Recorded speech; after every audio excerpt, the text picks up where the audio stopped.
Brie's Special Day by Alison Pennington.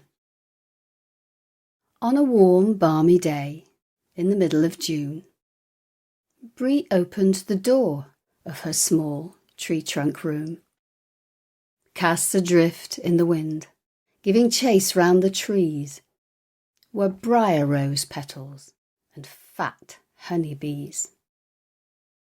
She yawned and then stretched, feeling happy and sleepy.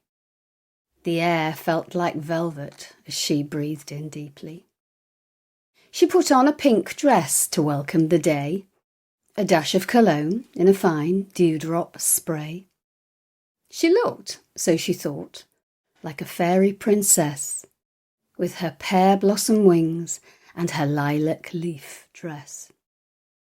"I'll go for a walk," laughed the mouse Princess Brie, "and perhaps all my fairies will come and play with me." She walked on, then stopped at an old fairy glen, drifting back in her mind to a happy time when she had been here with friends, running free. Such a feeling, not a care in the world, a loved, happy being. They'd play May I and Tig. They'd shout, laugh and run. And to some special creatures, the fairies would come.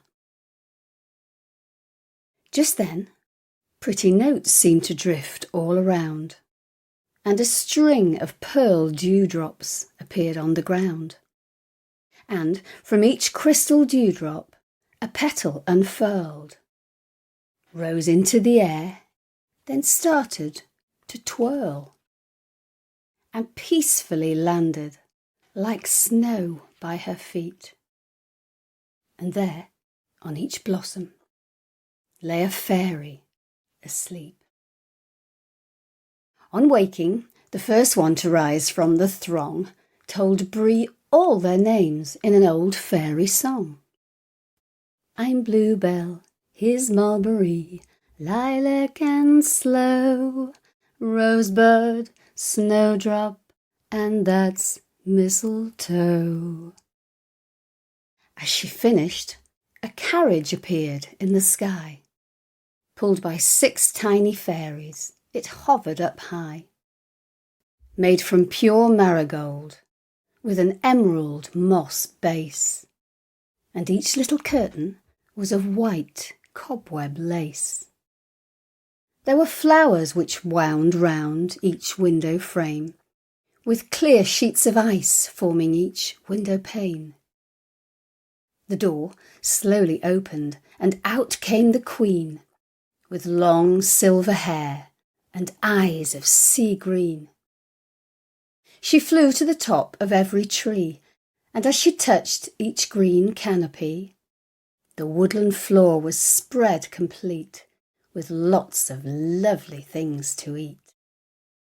Before their eyes were lemon pops, strawberry cakes and iced dewdrops, and each little glass was trimmed with snow, stored up from winters long ago. The Queen then fluttered to her seat, and everyone began to eat. And later, as the summer light bowed down before the coming night, the Queen addressed the fairy host, raised her glass and made a toast. "To you," she said, "Mouse Princess Brie, our thanks for joining us for tea once more here in our fairy glen.